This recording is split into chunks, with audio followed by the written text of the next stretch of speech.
네, 여러분 안녕하십니까? 자, 이번 시간에는 기아도 떴습니다.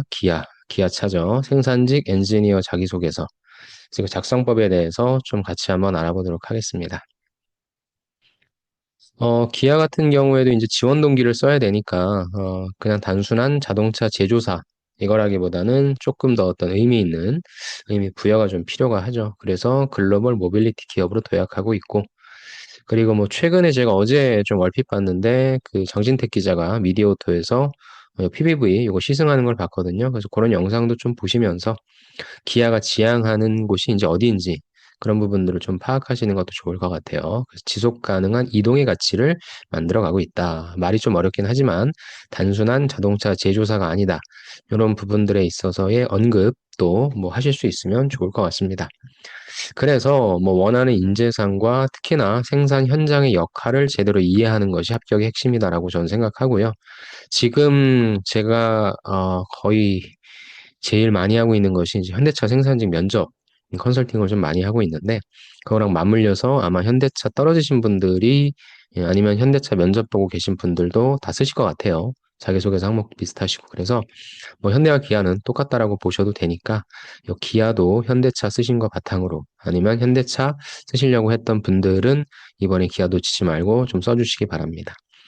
그래서 바로 자기소개서 예시 작성 포인트 말씀드릴 테니까 보시고, 특히나 이제 구조 부분에 있어서 힌트 얻으셔가지고 쓰시면 좋을 것 같습니다. 그 채용 공고는 이렇게 나왔더라고요. 25년 엔지니어 생산직 채용이고요. 29일 날 3시까지 마감입니다. 요거 지켜주시고. 조직 같은 경우에는 뭐 한번 읽어보시면 될 거고, 직무 상세 한번 볼게요. 자동차 제조 부서고요. 자동차의 부품 등을 조립해서 완성차를 만드는 작업을 수행한다라고 해서, 보통 우리가 자동차 생산직 하면은 다양한 부품 등을 직접적으로 조립하는 거죠. 그러니까 조립하는 일이기 때문에 이 조립을 잘하기 위해서 나만의 어떠한 노하우를 갖고 갈 것인가. 이 부분을 여러분들이 포인트를 잡고 말씀해 주셔야 돼요.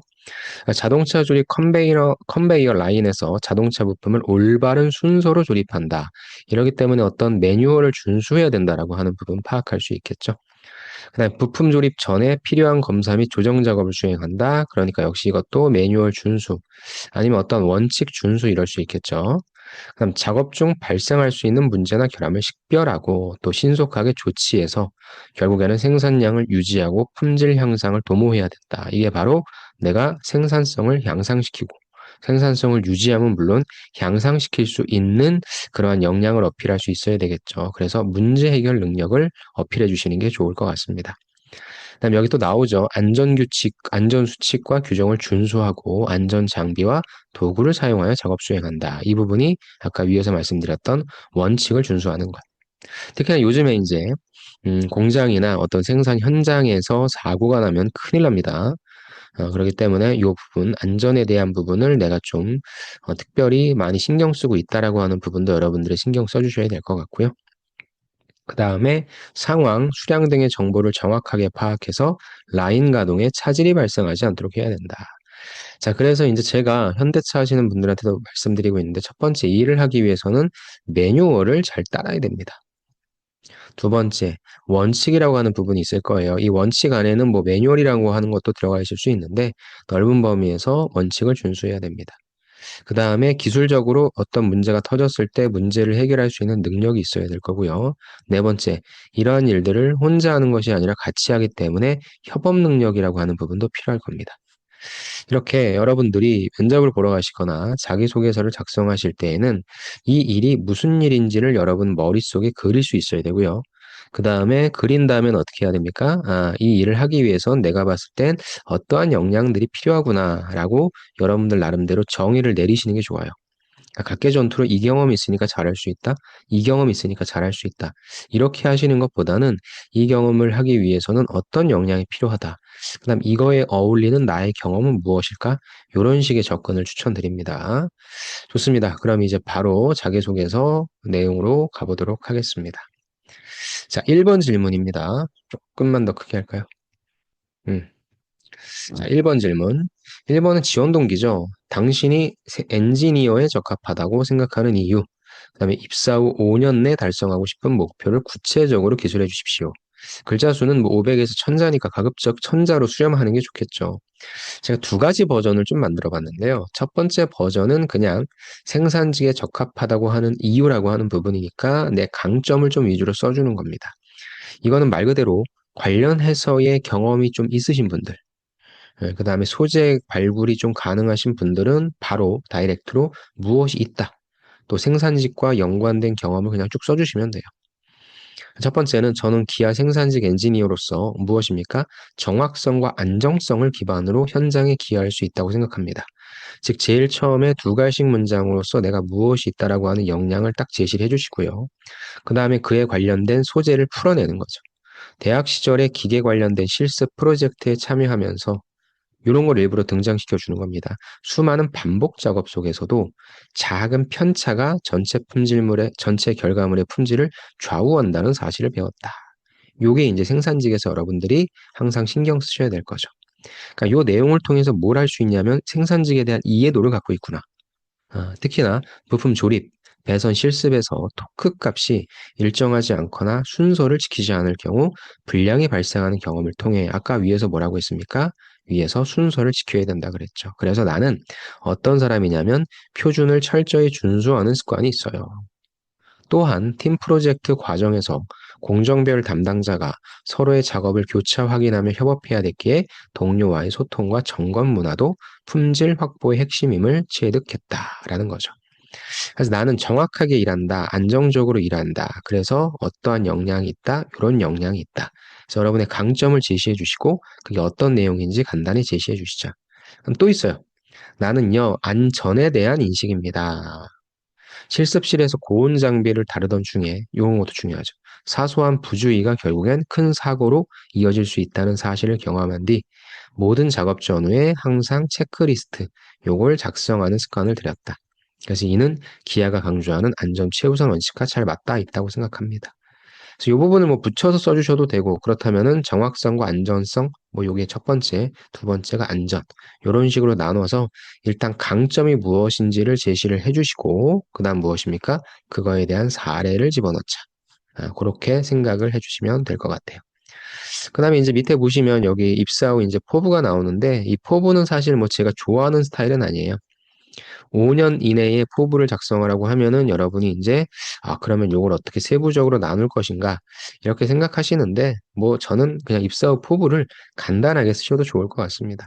그렇지만 이제 여러분이 원하시는 내용은 이런 내용이니까 제가 이렇게 한번 써봤어요. 세 단계로 설정했다. 135로 한번 해봤습니다. 처음엔 들어가서 매뉴얼을 철저히 익히고 숙련도를 높여서 불량률 0% 달성에 기여하겠다. 다음 3년 차에는 공정 중에 반복적으로 발생하는 문제를 내가 이제 데이터화할 수 있는 거죠.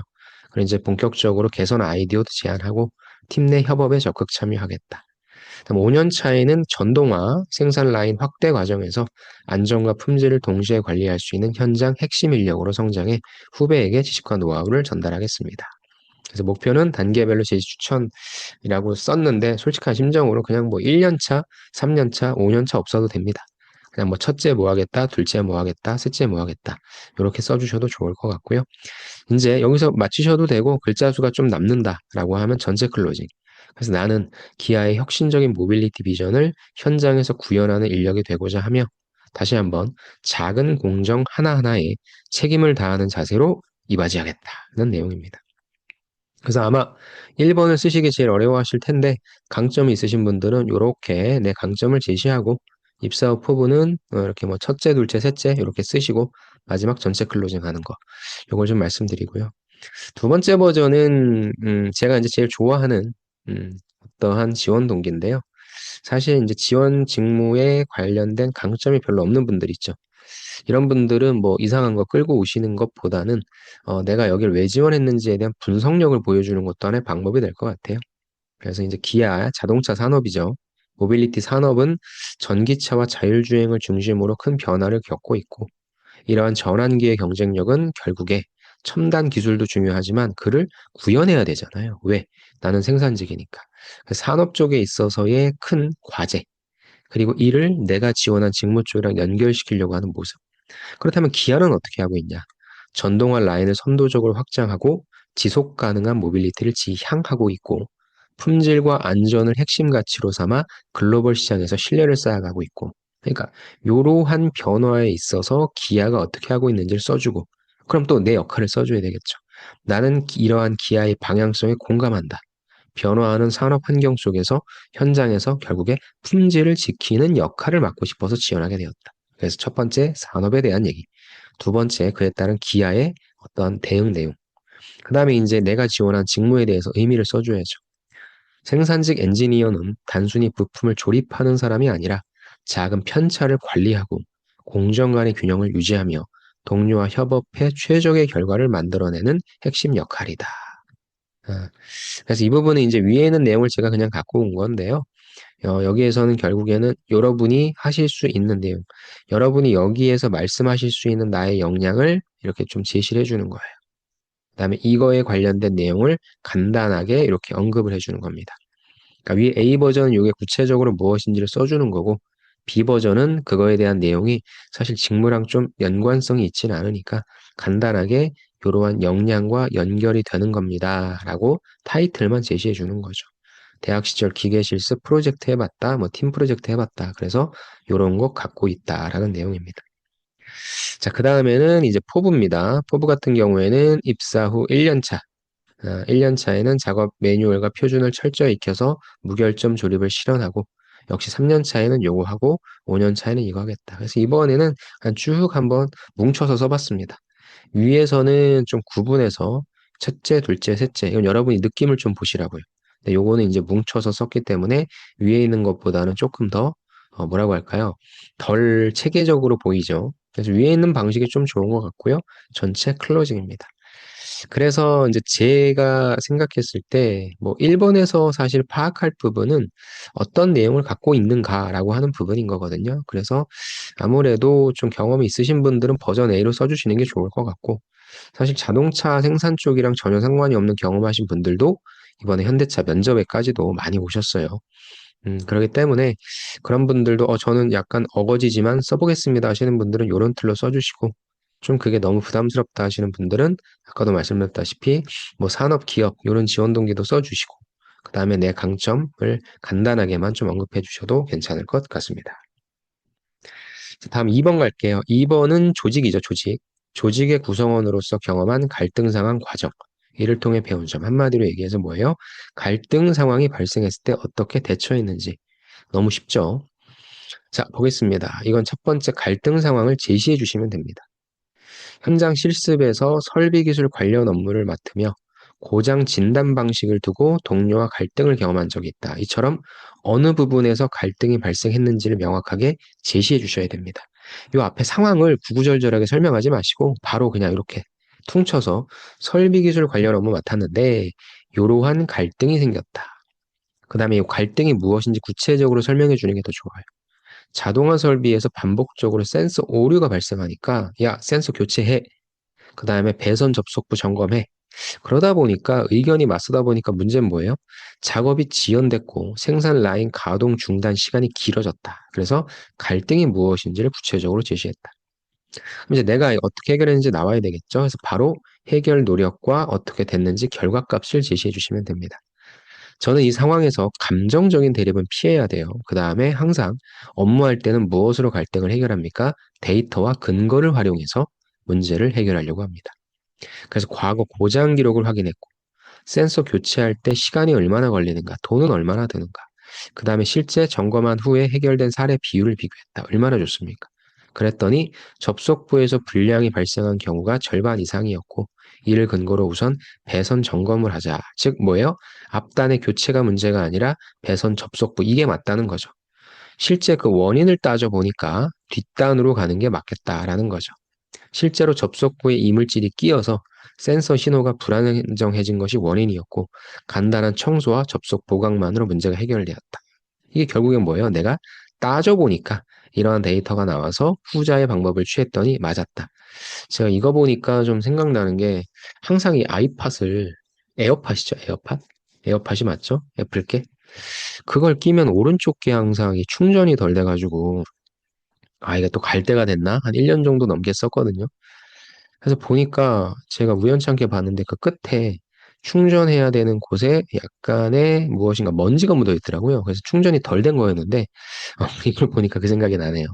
한번 점검하고 나니까 굳이 교체하지 않아도 되는 거였는데 저도 간단한 청소만 했더니 문제가 해결된 것처럼 죄송합니다. 갑자기 쓸데없는 얘기를 해서. 아무튼 여러분이 갈등을 해결하는 거에 있어서 뭐 상대방의 이야기에 공감해 준다 뭐 이런 것만 쓰시는데 사실 여러분이 일할 때 그렇게 공감해서 문제 해결하지는 않거든요. 그러니까 일할 때는 결국에 요걸로써 뭐 누가 이기든지 그쪽 편으로 가는 거니까 여러분도 이러한 사례를 말씀해 주시면 되고 또 데이터라고 하니까 되게 어려운 걸 생각하시는데 실질적으로 이런 내용을 써주시면 됩니다. 그 다음 뭐가 나와야 됩니까? 배운 점 나와야 되죠. 그래서 갈등이 터지잖아. 옳다, 그르다 따지는 게 중요한 게 아니라 공동의 목표를 기준으로 결국에 객관적인 근거를 제시하자. 또한 설비 기술 업무는 단순히 교장을 수리하는 것을 넘어서 협업해야 되잖아. 다운타임 최소화하고 그 다음에 품질과 생산성을 함께 지켜내는 역할임을 깨달았다라는 내용. 이건 뭐 없어도 되고요. 그래서 향후 현장에서도 문제를 냉정하게 분석하고 소통을 통해 잘 도출하도록 하겠다. 이렇게 써주시면 되고 메인은 요게 돼야 된다. 그래서 이거는 거의 여러분이 요 위주로 써주시면 되고 결국엔 여기에는 이제 내가 어떤 소재를 여기다가 넣을 것이냐 그렇게 소재의 경쟁이 된다라고 보시면 될 것 같습니다. 좋습니다. 그 다음에는 3번 갈게요. 3번은 이게 이제 또 같이 일하는 거다 보니까 그러니까 제가 이제 기아에서의 질문을 봤을 때 좀 특징이 뭐냐면 같이 일을 하는 과정에서 얼마나 팀워크를 좀 잘 발휘할 수 있는가. 그래서 여기에서도 갈등이라고 하는 게 터졌을 때 어떻게 했냐. 3번도 사실 이게 뭐예요? 갈등이 좀 발생할 수 있죠. 근데 이것도 역시 대인관계에서 오는 거니까 사실 뭐 어떤 기술적인 부분이라기보단 함께 일하는 팀워크를 얼마나 좀 발휘할 수 있느냐. 그 부분을 좀 체크를 많이 하는 것 같습니다. 그러니까 기술적인 부분이 없더라도 너무 걱정하지 마시고 이런 부분에 있어서 기술적으로 잘 써주시기 바랍니다. 제가 첫 번째 말씀드렸던 기술은 공학적인 기술이고요. 두 번째 말씀드렸던 기술은 자기소개서를 쓰는 기술입니다. 헷갈리지 마시고. 자, 한번 가볼게요. 자, 첫 번째, 피드백 받은 상황이 무엇인지 이게 결국엔 뭐예요? 갈등 상황과 똑같은 거죠. 그래서 그걸 제시해 주시면 됩니다. 현재 직장에서 엔진 조립 업무를 수행하던 중에 상사로부터 체결 편차가 발생한다는 피드백을 받았다. 이상하다. 나는 정해진 매뉴얼에 따라 토크렌치를 사용했지만 결국엔 속도와 손동작이 일정하지 않아서 그래서 하한선에 가까운 값이 측정된 거지. 처음에는 내 방식으로만 해도 충분히 허용 오차 아니라고 생각했지만 상사는 작은 편차가 시간이 지나면서 결국에 이게 품질로서 이어질 수 있다. 오, 좋죠. 그러니까 이런 것들을 의도적으로 넣으라는 거예요. 그래서 경험이 없으신 분들도 작은 실수 하나가 나비 효과로서 결국엔 고객 신뢰까지 간다. 이런 식의 표현을 좀 해주시자. 그래서 피드백 받은 상황 써주시고요. 그래서 이제 내가 이걸 바꾸는 걸 써줘야죠. 그래서 나는 나를 단순히 지적하는 게 아니라 품질 책임을 다시 새기는 기회로 받아들였다. 그래서 어떻게 했어? 우선 제 작업 영상을 촬영해 속도, 위치, 렌치 각도를 분석했고 문제 구간을 반복 교정했다. 또한 토크 게이지로 모든 체결 결차를 또 검증했고 기록지도 작성해서 내 편차가 어떤지 추이를 관리했다. 여기에 그치지 않고 숙련된 선배의 작업도 관찰했고 실제 동작 차이도 비교하면서 체계적인 습관을 몸에 익혔다. 너무 잘 썼죠. 이게 가장 메인이다. 즉 내가 어떠한 피드백을 받았어요. 수용하고 개선하기 위해 어떤 노력을 했는지 이렇게 구체적으로 써주시면 됩니다. 제일 중요한 거. 그랬더니 당연히 결과값은 뭐가 나오겠습니까? 체결 불량률이 크게 감소했다. 뭐 숫자가 나오면 더 좋고요. 상사가 지적했으니까 이제 상사가 인정해 주는 거죠. 신뢰할 수 있는 조립 품질을 확보했다. 긍정적 평가도 받았고. 무엇보다도 이 과정을 통해 저는 피드백은 나를 평가절하하는 것이 아니라 더 나은 작업자로 성장시키는 기회라는 사실을 배웠다. 약간 오그라들죠. 그렇지만 이제 피드백이 나에게 어떤 의미였는지, 즉, 뭐 이게 나에게 이게 뭐 성장 과정식으로도 쓸 수 있겠죠. 내 가치관에 영향을 준 거니까. 그래서 이 피드백이 어떤 의미 있는 것인지도 써주시면 좋을 것 같습니다. 마지막 클로징. 앞으로도 현장에서 부정적인 피드백이 주어지더라도 열린 태도로 잘 받아들이고 결국엔 또 이를 개선해서 기아의 품질 경쟁력 강화를 뒷받침하는 엔지니어로 성장하겠습니다. 교과서적인 클로징 제시. 그래서 여기에서 핵심은 내가 피드백 받은 것이 무엇이었고 가장 많이 써줘야 되고 중요한 부분은 뭐예요? 이걸 어떻게 했다. 구체적으로 내 액션을 작성해 주시면 좋을 것 같습니다. 그래서 아까 말씀드렸지만 저는 2번과 3번이 좀 똑같은 것 같아요. 갈등 터졌을 때 어떻게 해결했냐, 부정적인 피드백 받았을 때 어떻게 해결했냐라는 거니까 어려운 구조는 아니라 여러분이 결국에는 해당 소재를 어떠한 점으로 어떻게 기술적으로 잘 쓸 것이냐, 생산직의 업무를 투영시켜서 좀 써주시는 그러한 기술적인 부분을 한번 발휘해 보시기 바랍니다. 자, 품질과 안전과 혁신을 책임질 생산직 엔지니어로 접근하고 싶다면 철저한 준비, 그 다음에 전략적 접근이라 하면 생산직이 무슨 일을 하는 것인가 머릿속에 꼭 그리자라고 생각해 주시면 좋을 것 같고요. 지금 제가 면접을 좀 많이 하고 있어서 생산직 이거 자기소개서 관련해서도 문의가 들어오고 있습니다. 근데 제가 솔직히 얘기해서 모든 분들을 다 받진 못하고 있고요. 예, 지금 제가 일정이 소화가 되는 한도 내에서 받고 있습니다. 다행히 이제 좀 주말이 끼어서 이게 좀 29일까지였죠. 그래서 지원하고, 제가 하고 있으니까 혹시나 꼭 도움이 필요하신 분들은 요거 누르시면 저한테 좀 신청할 수 있거나 아니면 뭐 여기에다가 문의를 주셔도 좋으니까 저한테 도움이 필요하신 분들은 문의 주시면 좋을 것 같습니다. 자, 좋습니다. 이렇게 해서 오늘 기아 관련된 세 가지 항목을 봤고요. 기아도 현대 못지않게 아니면 현대와 똑같은 그런 회사니까 전 사실 요즘은 뭐 현대보다는 기아가 훨씬 디자인도 잘하는 것 같고 차도 좋은 것 같습니다. 제 개인적인 생각에는. 아무튼 둘 다 좋은 회사고 똑같은 방식으로 준비하시면 되니까 뭐 이번에 현대차 아깝게 좀 떨어지신 분들은 꼭 기아 지원하셔가지고 합격하시기 바랍니다. 그럼 뭐 궁금한 점도 뭐 문의 주시면 좋을 것 같고요. 예, 그러면 제 영상은 여기서 마치도록 하겠습니다. 꼭 합격하십시오. 감사합니다.